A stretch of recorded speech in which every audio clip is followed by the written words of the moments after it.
Vault of the Archangel too, so plenty of white cards, honestly. So it looks a lot like these are cards I would expect to see in black-white tokens, except he's doing a zombies creature base with it. Yeah, he's got the Grave Crawlers, he's got your Diregraph Ghouls, of course he's got 4 copies of Geralt's Messenger. You know, he doesn't have a lot more zombies than that, but you know, it's easy to call this deck black-white zombies. It almost feels like just a good, like a black-white good card deck. Right. That has an aggressive shell built around it. I mean, there's even 2 copies of Liliana the Veil thrown in here as well, as that's just a good black card. All right, so on the other side we have Thos Fisher. He's playing red-green aggro, very similar to the decks we saw in the top 4. He has chosen to play Firefist Striker over Lightning Mauler, so he's on that plan, and has a little bit of spice in his list. Instead of the 4th Pillar and 4th Searing Spear, he's cut each of those down to 3 to add a Pyrewild Shaman and an Archwing Dragon.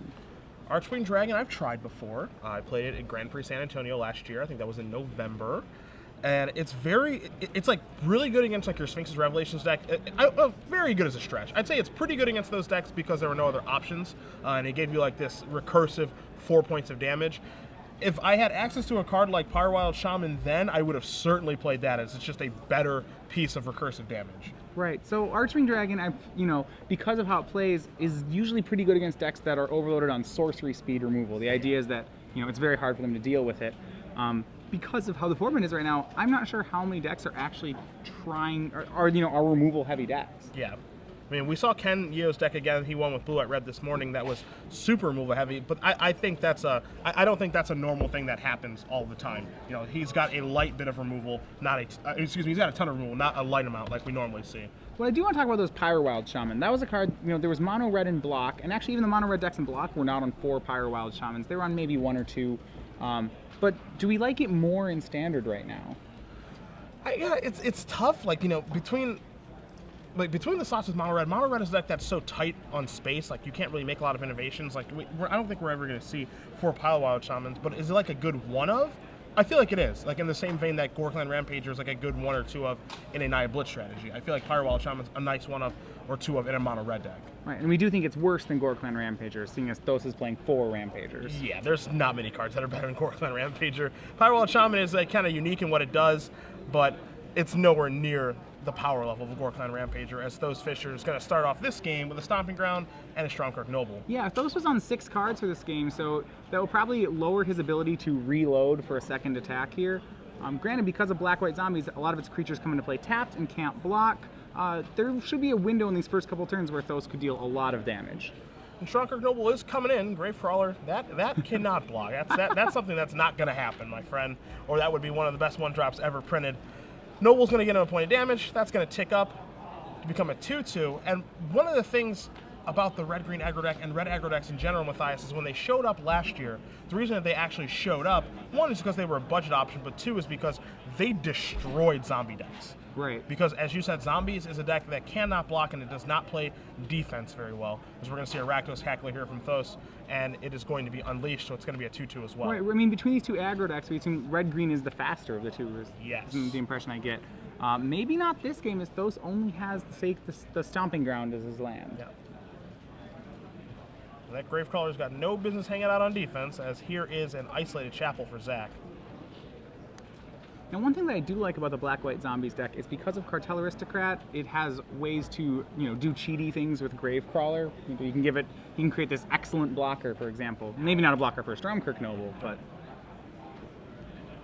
All right, so here is Cartel Aristocrat, and it is at the ready to block something, and you can sacrifice Gravecrawler and then bring it back later. So it actually is nice to have a sacrifice outlet that does come back for Cartel Aristocrat. I think if he gets the option, he will block and give protection and to eat the Rakdos Cackler. Right now, despite the fact that he doesn't have a way to rebuy Gravecrawler, Zach has to think he's the defensive deck. He's the guy with lands. If he can stop that initial assault from Thos, he should be just fine in this game. Yeah. So here comes Stromkirk Noble, and Cartel Aristocrat's making his move. I'm assuming that's another one of those blocks that he actually can't make. Okay, the judge informing him that actually it's a human, so that block's not allowed.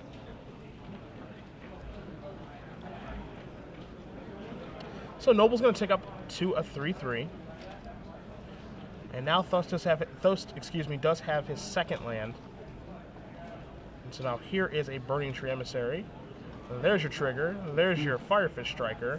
And that's a passing of the turn. And now this is a scary place for Zach, because the Black-White Zombies deck does not actually play any board sweepers. Yep. His ways to kind of pull ahead in the late game are, he has an Obsidat. He also has a Vault of the Archangel. I think if he ever gets to the point where he can activate a Vault, he probably can't lose the game. Yeah, I mean, if he's ever to get to that point, getting that point getting there is a whole nother story. I mean, Yeah. if he can make it stay alive that long, Yeah. you know, that's one of the ways. The question is, because he can't sweep Thos's board, he has to make some sort of trumping play to win. Yeah. You know, if you actually give an aggro deck enough time, like Thos will just continue to make 2-drops and more Fire Fist Strikers, or like his Alpha Strike will continue to get more scary. Yeah. And that's the difficulty here with a zombie strategy in general. Is again, it's a deck that just does not play defense very well.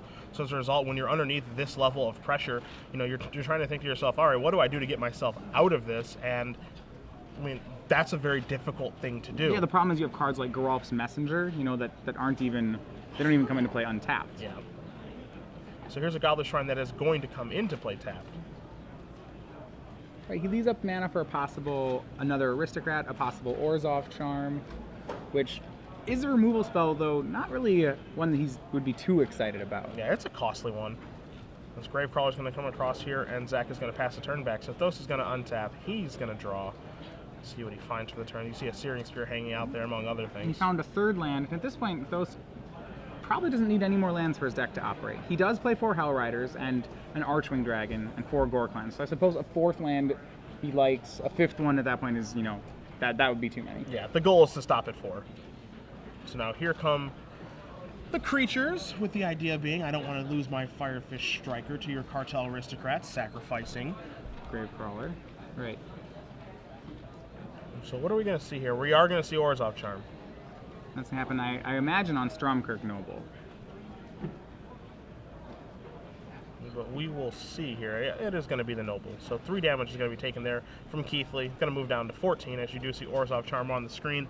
Whole lot of text. So much text, there's no room for flavor text. Yeah, I mean, typically the third ability is pretty much never used. It's almost always the Vendetta ability. Destroys a creature and you lose life equal to its toughness. The reason that people still like it is because of the first ability. It gives it some extra versatility. You can save your own creatures with it. Yeah. So now Cartel Aristocrat does get to block. It's going to get protection from red from the sacrificing of Gravecrawler. Burning Tree Emissary is going to bite the dust here. And so now we're going to see a mountain and just going to pass the turn back. Yeah, now the Firefist Striker does not have Battalion. So this is a pretty stable board for Zach. Now you see an Orzhov Guildgate come into play. There are 4 copies of those in Keathley's deck. And let's see what Keathley's going to be able to cobble together on this turn. Is it Geralf's Messenger time? Maybe a Frontline Medic? Maybe even a Lingering Souls? And it is going to be Lingering Souls, so 2 Spirit Tokens are going to come into play here. I remember Keathley's really just buying time until he reaches his finishers. His finishers in this matchup being the Vault of the Archangel or one of the 2 Obsidat Ghost Councils that he plays. Restoration Angel does a nice job of stabilizing things as well. And so now here comes the Cartel Aristocrats. So getting a little aggressive there. But I suppose Lingering Souls is at the ready to, you know, either block the Firefish Striker by itself or double block the Rakdos Cackler. Alright, so Thos here drawing in, he has his 4th land, so now presumably all the cards in his deck are activated. Yeah. He does have a Searing Spear in his hand. He has a 3rd card that's unknown right now. And we will see his set of plays. Thos has taken a fair amount of damage. He's taken, actually, just a fair amount of damage this game between his own Stomping Ground and the couple Gravecrawler hits he took. You know, he's actually hardly winning the race. Yeah, you would think that he wouldn't be at 12 given, you know, how the opening turns of the game went, but wildly different as now he's going to be attacking with his Rakdos Cackler. And if you're Keathley, you have 2 options. You can either just continue to trade here because you have presumably more cards, you have a flashback on Lingering Souls, or you can just try to race. Keathley's going to go with the actual straight race strategy. He takes 2 from the Rakdos Cackler, and of course racing against a red deck is a little bit dangerous because they do have reach in the form of Pillar of Flame and Searing Spear. Searing Spear we already know is in Thos' hand, as well as Hell Rider, so the damage can add up very quickly. Yeah, I think that it comes down to whether or not Keathley feels that he has a great late game in his own hand. What this tells me is, you know, he probably just has a lot more 2-drops or a lot more like quick aggressive things and nothing that really closes the game out, so he feels that racing is now the best option. So he's going to continue the race, coming across with Cartel Aristocrat and 2 Spirit tokens. I'm interested to see what the follow-up is going to be this turn. Well, yeah, he didn't flash back the Lingering Souls pre-combat. What that tells me is that he's going to tap out all his mana for some sort of threat. You normally would want to flash it back pre-combat in case you needed to give Cartel Aristocrat protection. Then passing the turn, I mean, I think the clear signal here is Restoration Angel. Yeah. This feels like a Restoration Angel if I've ever seen one before. You know, Thos has to suspect that. It's very... I mean, the fact there's Lingering Souls in the graveyard and 4 untapped lands is quite suspicious here. Yeah. I'm with you. If you're going to put them on anything in this situation, and you're familiar with Standard even a little bit, it's got to be Restoration Angel. And I think, you know, you're in the situation where if you're wrong, you're probably okay. Like, if you're putting on Restoration Angel and you're wrong, you're probably okay with that. But if you're right, it's like a disaster. And now we're going to see Firefish Striker and Rakdos Cackler come in. Here's Restoration Angel. Looks like it's going to blink Cartel Aristocrat. And now we're probably going to see some blocking here. Right, so, I mean, Thos didn't commit the Hell Rider to the board, presumably to play around the Angel. I think the problem is that this play, like, is equally devastating. Like, if he has the Angel, I'm not sure that Thos has many good plays at all. Yeah. So it might be one of those situations where you're just supposed to kind of run headlong into the Angel and hope he doesn't have it. Yep. But again, as you astutely pointed out, like, if he didn't have Angel, he would have flashback Lingering Souls. So it's like 100% confirmation. Yeah, I mean, he either has Angel or he has Orzhov Charm, Tragic Slip, or some double kill spell. Yep. And you know, if that's what he has, you're in a pretty bad spot anyway. It's all devastating. Yeah. So once the dust settles here, I think we're going to see Thos lose some things. Yeah. Yeah. He's going to lose he has two the option things. to Searing Spear the Angel to finish it off. Whether or not he chooses to do that, we'll see. He's going to make Burning Emissary into Searing Spear for the Angel. And then hold the Hell Rider that's still in his hand. So Keathley's going to untap. He's going to draw. And he has been aggressive the entire game, so I would be very surprised if we don't see him continue to attack here. Right, I mean, just the Lingering Souls in his graveyard is enough to stop the Hell Rider, so, I mean, right now the board is better than what's in Thos' hand. Yeah. So he's playing with a lot of security on his side. So attack for 3 is going to put Fisher down to 5. Let's see what we're going to see post-combat. We're going to see a flashback of Lingering Souls. All right. So that's step 1. Interesting that if he was going to make that play, you think once again that he'd want to make that play pre-combat in case Thos decided to block Cartel Aristocrat to the Emissary. You'd rather, you know, still have the damage from your flyer. And he's just going to pass the turn back here. So Fisher going to untap. He's going to draw a card. He finds a mystery. Yeah, his hidden card is Hell Rider. We know that. We know a Hell Rider. We don't know the current draw. Okay. You know, this is one of those situations why we were talking yesterday about the differences between Naya Blitz and Red-Green Aggro. One of the reasons we said we liked Red-Green Aggro was that it had the ability to go running Hell Riders and steal games that should otherwise not win. Yep. You know, if he has a Hell Rider and his draw was Hell Rider, he does have an out here. All right, so we're going to see, looks like we're going to see a chump block here. Yep, and that's what we do see. So Keathley's trying to not win this next turn. He's content winning over the course of 2 turns.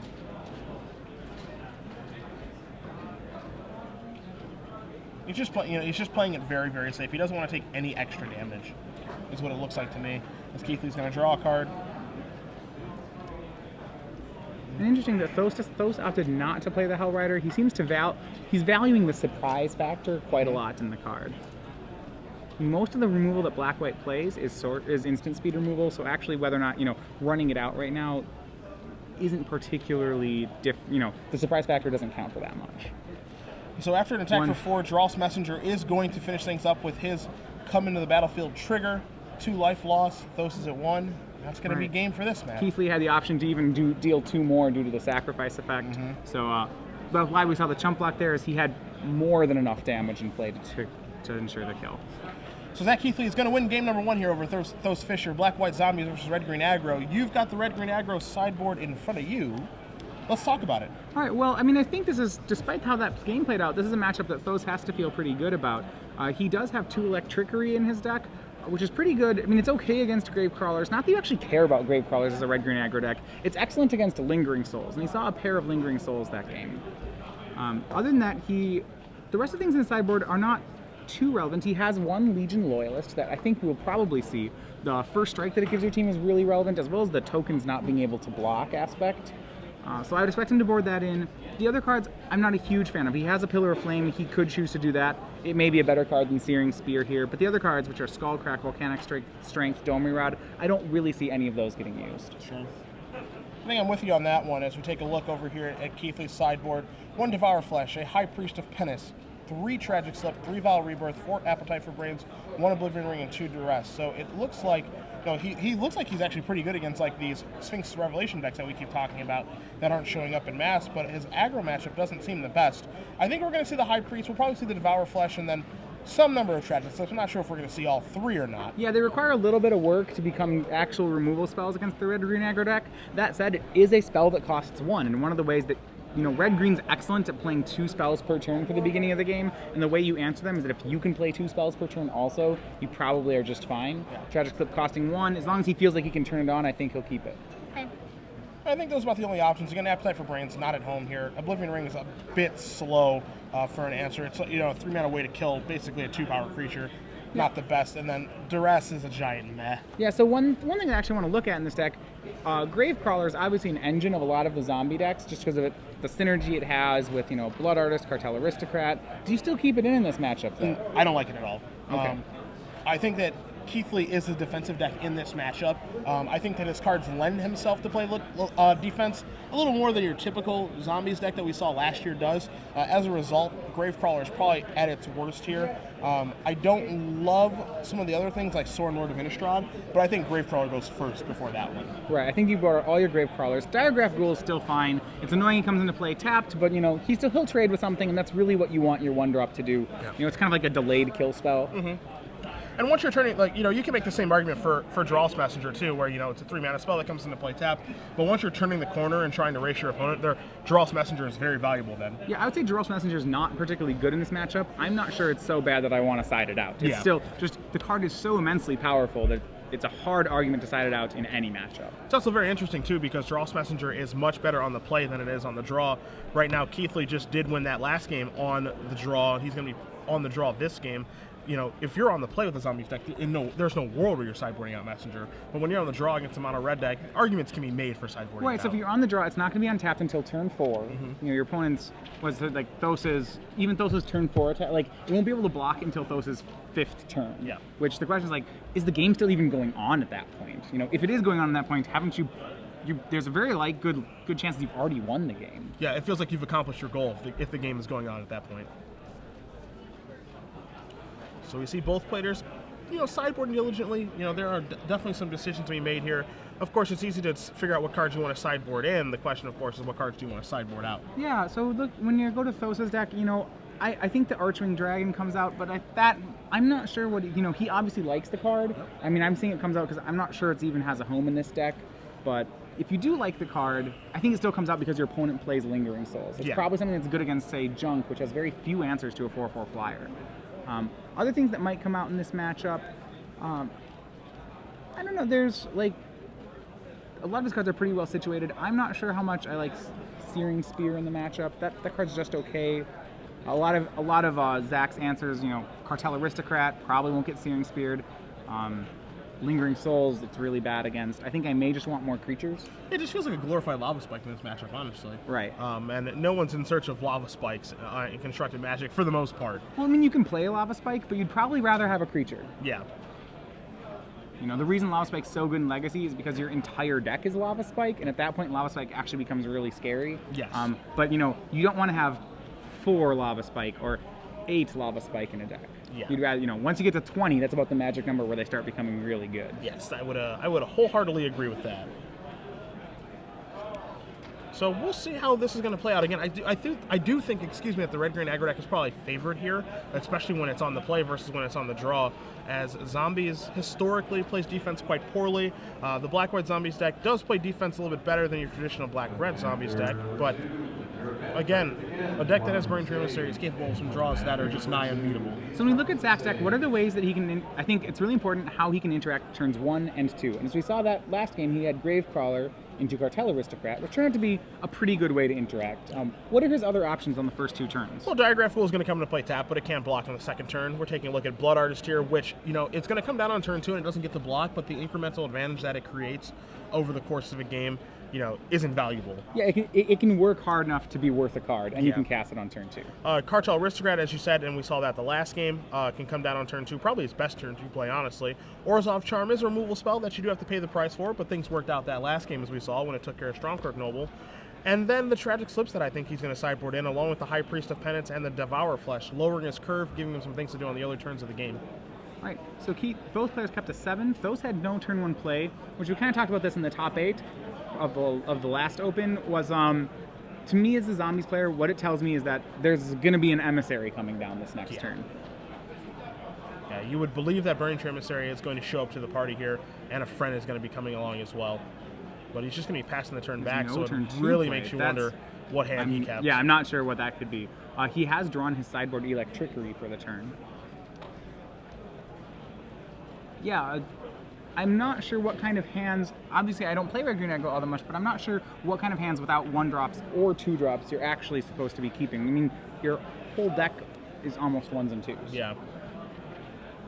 So cards he could have would be Gore Clan Rampager, Boros Reckoner, maybe some Pillars or Spears, Hellrider, and that's really about it.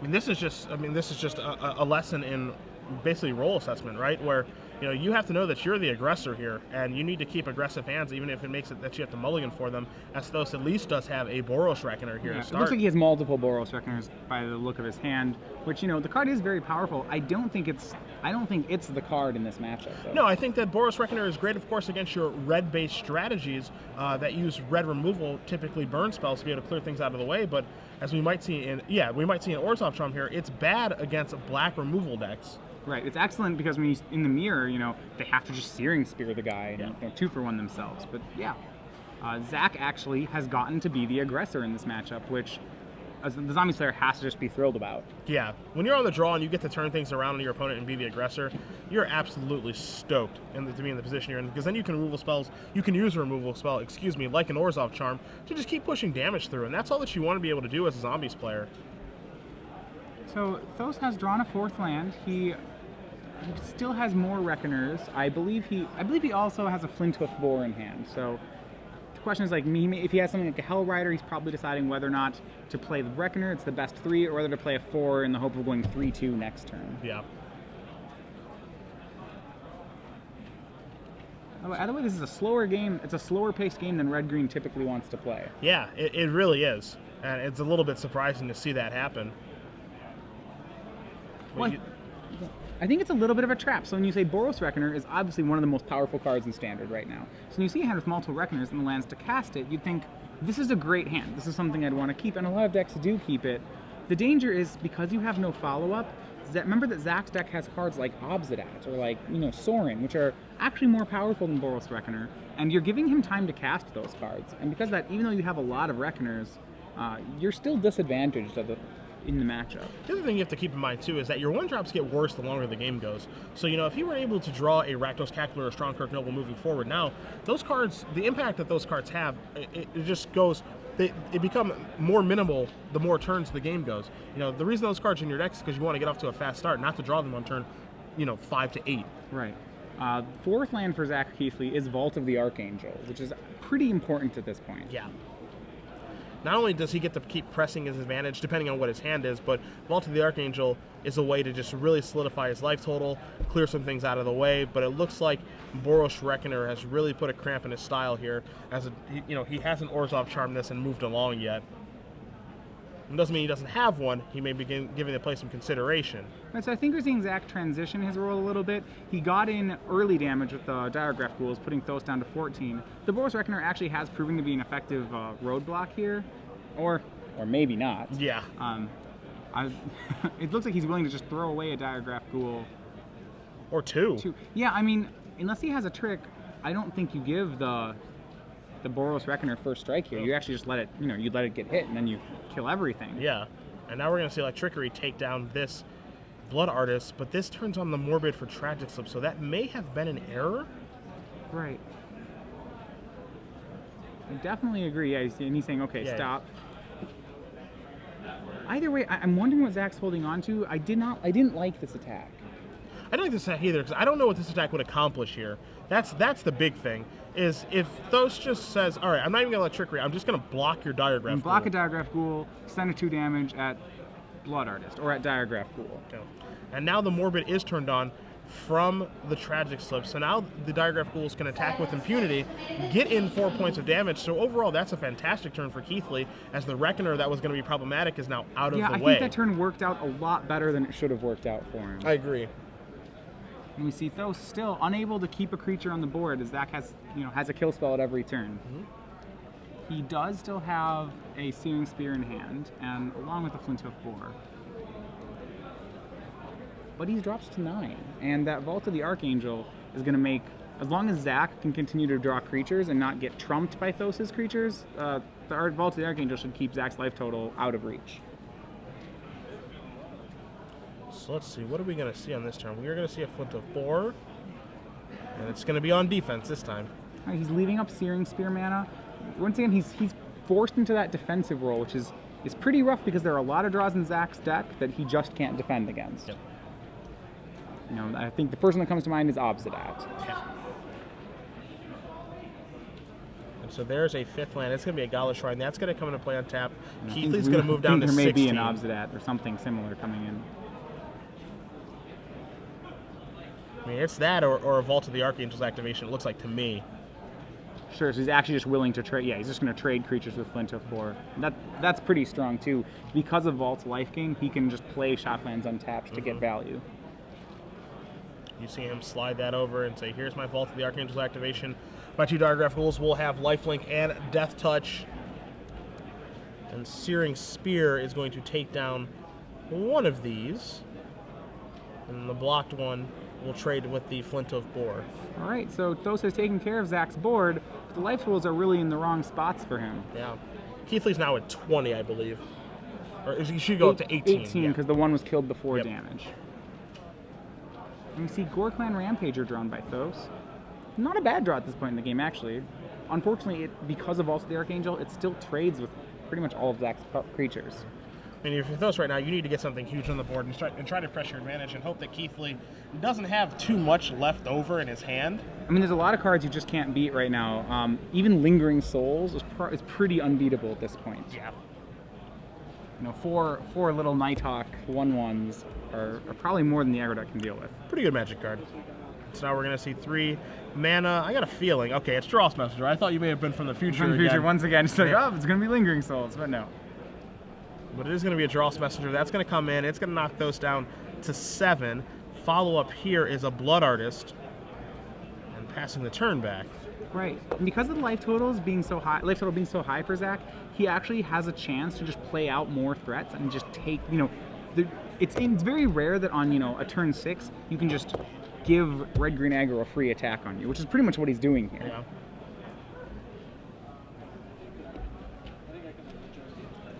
So the question is, how does Thos actually defend against this sort of attack? An Undying Gross Messenger with the Vault of the Archangel, that is going to just chew its way through Thos' creatures.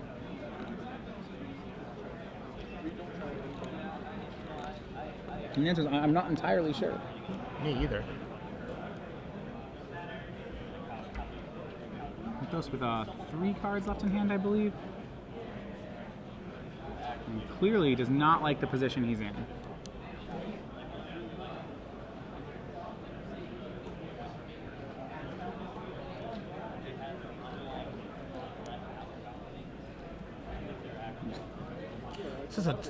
It's just a difficult situation that he's in right now.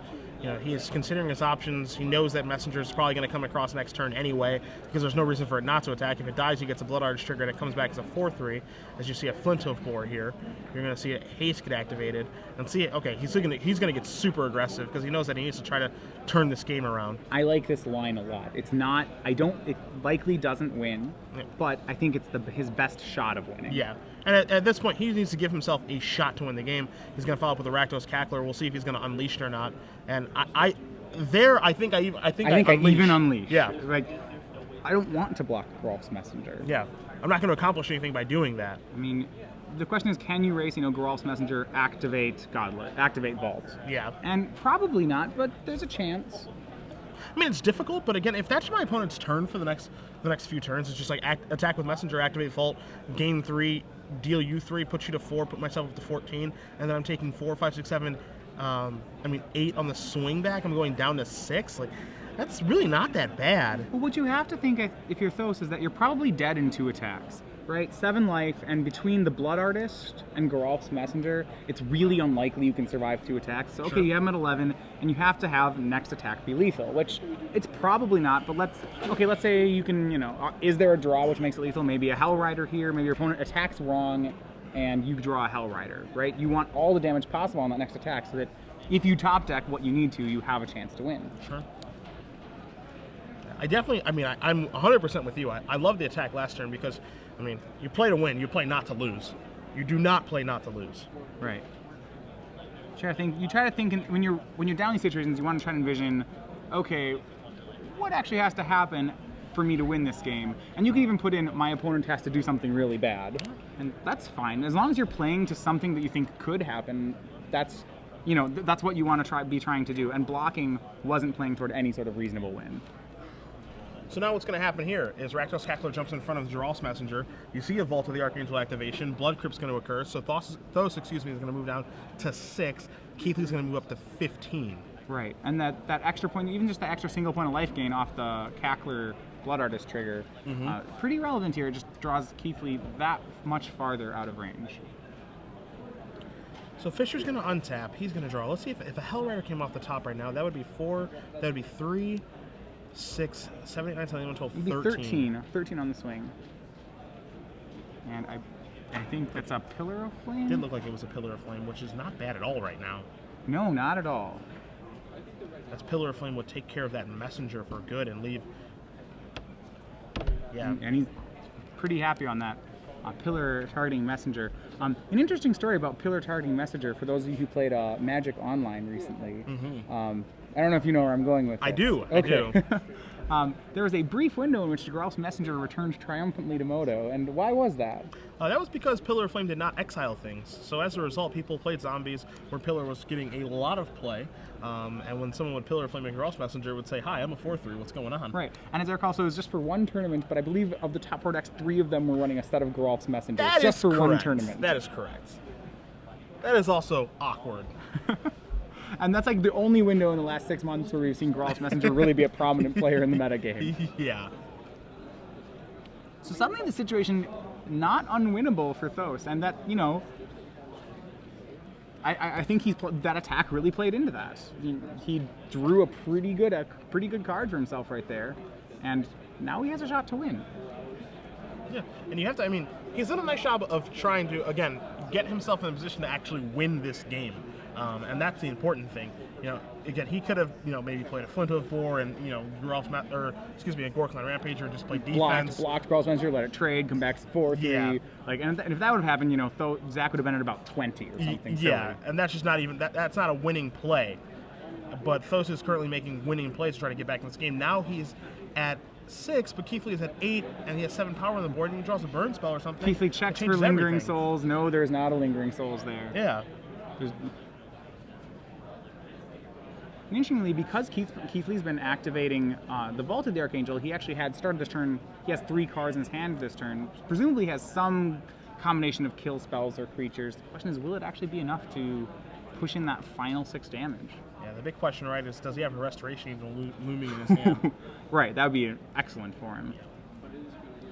Changes quite a few things, to say the least. But he is, this was a game that Keathley was very far ahead in. I feel like he's behind now. Yep, it's close. And like I said, it depends on the Restoration Angel. It depends what those cards in Keathley's hand are. As long as they're kill spells or Restoration Angel, I still think I like Keathley's side of the board, but it's certainly turned into a game. Yeah. No. Again, this was a game where Fisher didn't play anything until turn 3. Right, he did not have the aggressive start. Fortunately, he has not drawn too many 1-drops. You know, the danger of keeping that hand is, you know, right now he top decks Stromkirk Noble, or there's a lot of cards, you know, he really just doesn't want to see. Yep. Interestingly enough, the card I really do want to see right now is that one of Archwing Dragon. Well, here's a Burning Emissary. I think you might get to see that. Is that actually the?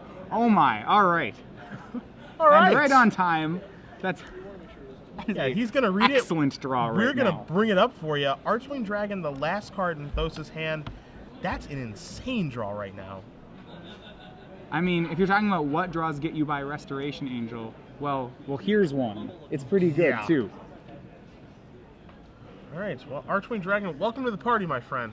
So now we're seeing an attack here from Thos, most likely with all 3 of his creatures. So here's the best part if he swings all 3 of the creatures and why Archwing Dragon is particularly good. So if it was any other, say it was a Hell Rider, and Zach has the Restoration Angel, Zach could put Angel on the Flinthoof board, Blood Artist could chump something, and he'd survive. But because it's an Archwing Dragon, Zach, even if he has the Restoration Angel, will have to be, the Restoration Angel will have to die in combat. So they'll probably, because if he blocks the Flinthoof board, I mean, it'll be close, but like he will, I guess he can still survive it, but he'll be at a really, like he'll be down to 1 life or something. If he blocks Flinthoof board with it, yeah, because Blood Artist would die, he would end up taking 7 trample, he'd gain a couple life, but he'd be surely within 1 attack of dead. So now you see Orzhov Charm. Now Blood Artist is going to have to jump in front of something. It's going to have to jump in front of a Flinthoof board. Right, so he's on defense mode. It's unfortunate for him that he has to lose the Blood Artist, as that was one of his best ways of dealing the remaining 5 damage. So Blood Artist is going to bite the dust. He's going to end up taking 4, but then gain a life. So he goes to 2, Thos is at 4.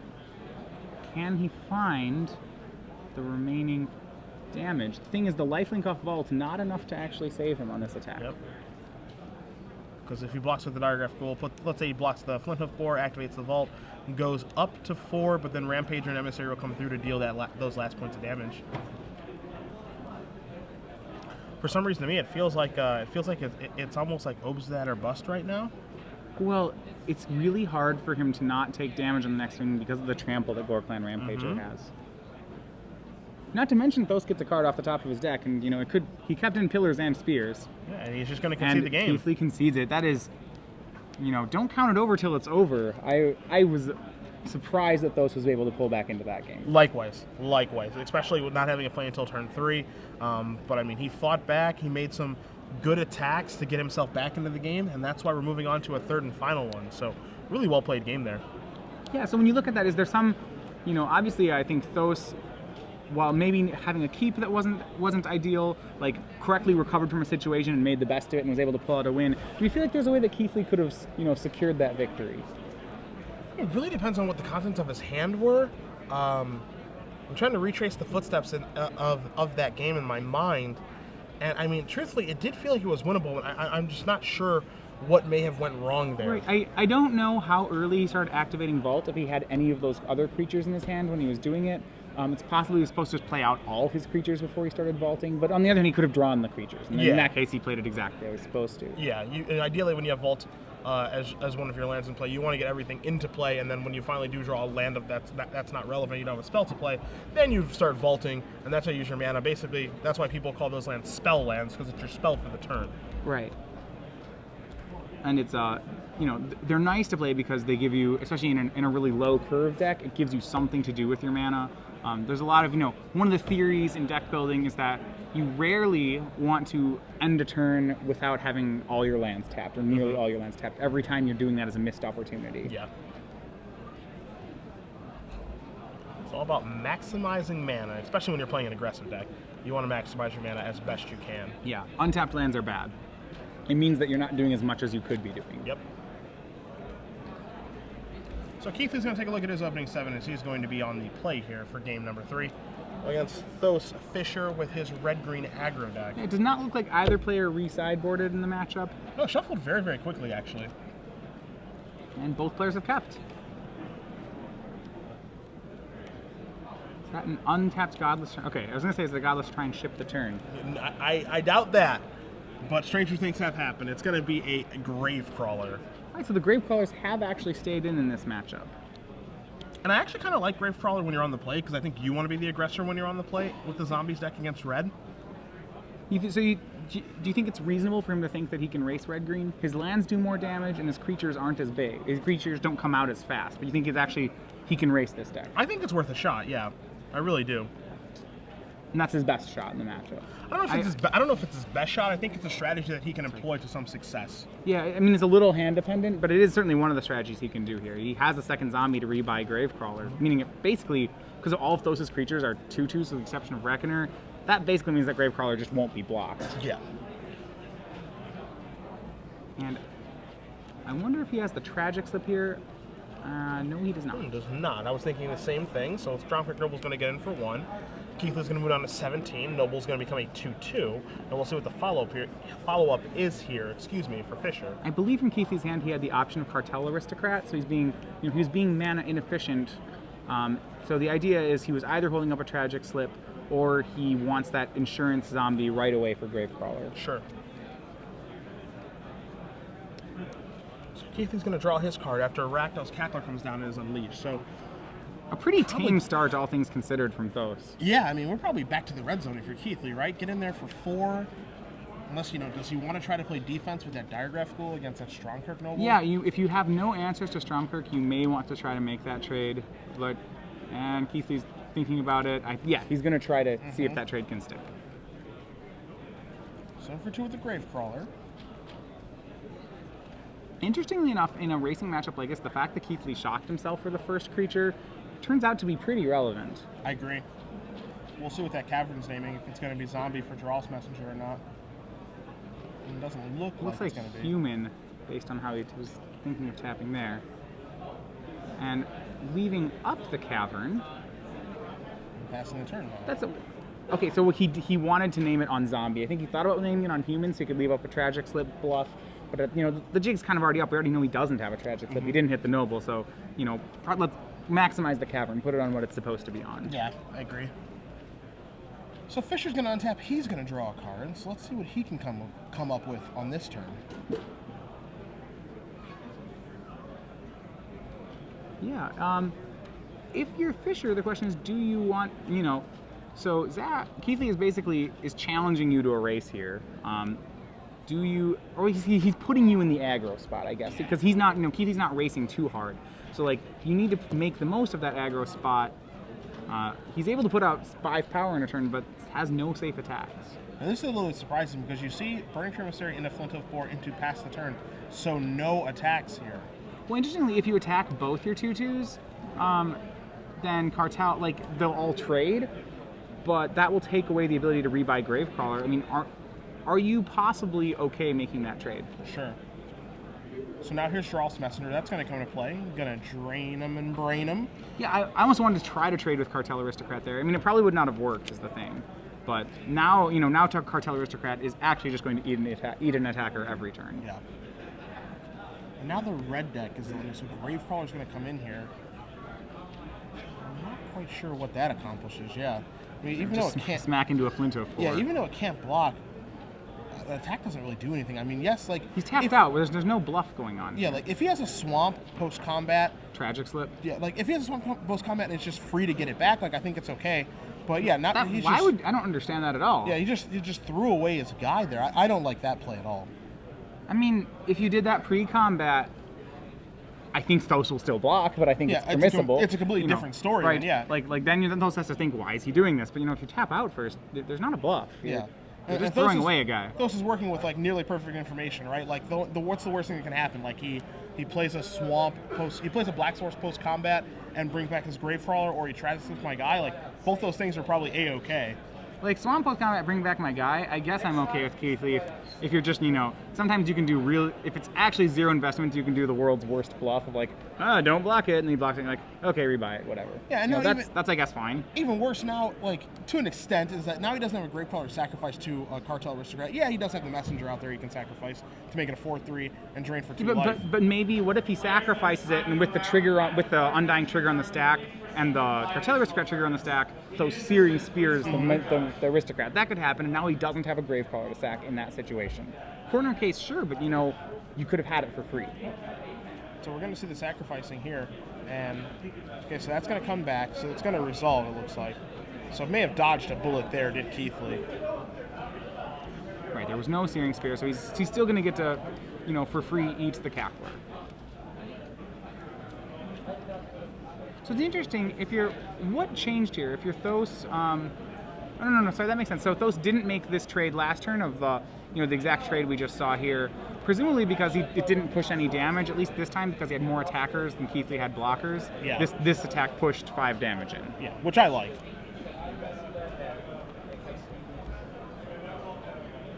So let's see if Thos has a follow-up here or not.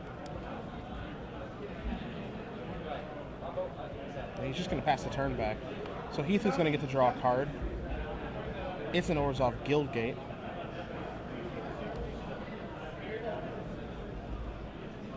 We'll see what the follow-up is going to be this turn. Does not have access to Restoration Angel at this point. I think that would be kind of the backbreaker in this game if he was able to find. He's able to Angel the Geralf's Messenger. Yeah. Yeah. Hopefully he has mana available. Ooh, and this is a pretty big mistake.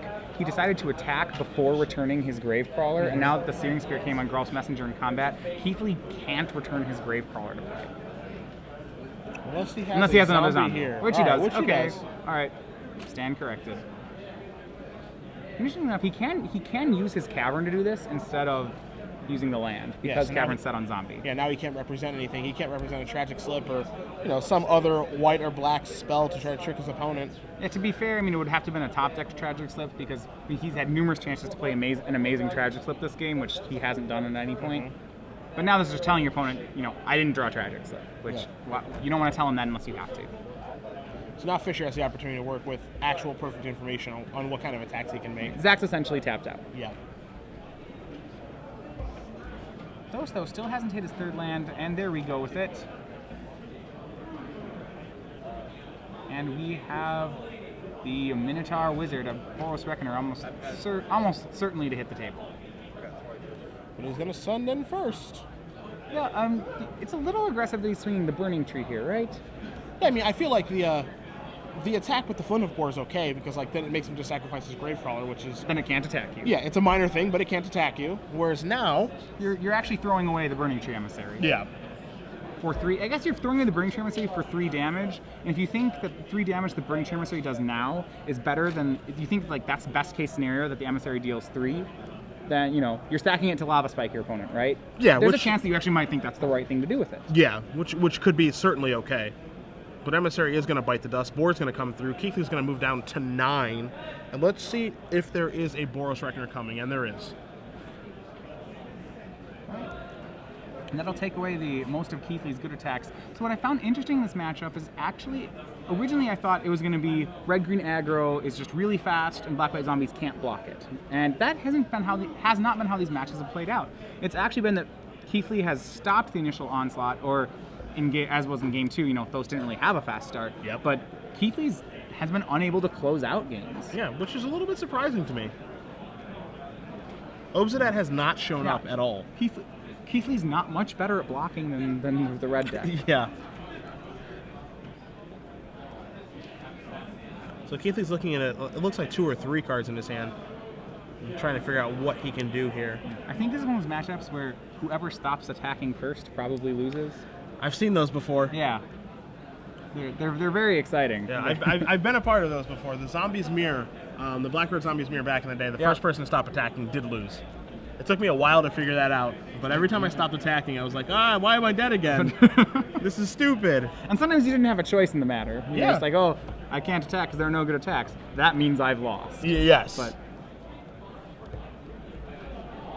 this is pretty similar. You know, Keathley has some ways to play defense, but none of them are any good. Yep.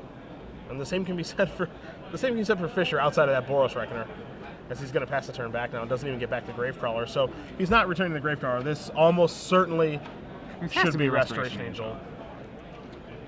Or some number of removal spells, what have you. And Thos has not seen a Restoration Angel yet, so he did see one game 1. He saw one game 1? Yes. Okay. I mean, you have to have the read on Restoration Angel there, right? Which maybe Thos is just, he's fine trading the Reckoner with the Angel. So to be fair, I don't really want to make that trade if I'm Thos. The Reckoner is so good right here. And maybe he just goes upstairs with the Reckoner and just says, all right, fine, take 3, and they can finish him off. Or the Gore Clan Rampager is also at the ready here too. Okay, and does he have it in his hand? That we don't know. Okay, He's done a nice that job would be concealing excellent. it. Yeah. But it feels like he has something here. Yeah, if you have Gore Clan Rampager, then this is absolutely the attack, and he does.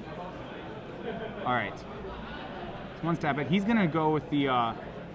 he's Gore Clanning the Flint of 4, so it's going to trample over for 4, plus the 3 damage from Reckoner will put Keathley down to 2. Yeah. Which, I guess if his last card's a pillar, that's a pretty good attack. Yeah, and assuming the Reckoner's going upstairs, yeah, and looks like he's putting that upstairs too. Right. It smells like his last card's a Pillar of Flame. Yeah. Seems like one of those cards in that hand's probably that. Yeah, because he's choosing not to kill Restoration Angel. That's 2 mana. And there we go, Pillar of Flame. That's a Pillar of Flame. So Thos Fisher pulls back in from an unlikely game 2 to to defeat Zach Keathley 2 games to 1. Red Green Aggro is going to take down Black-White Zombies. As we're going to cut it back here to the booth for you guys, Matthias Hunt, Cedric Phillips here, and Star City Games Open Series, Dallas, Fort Worth, Texas.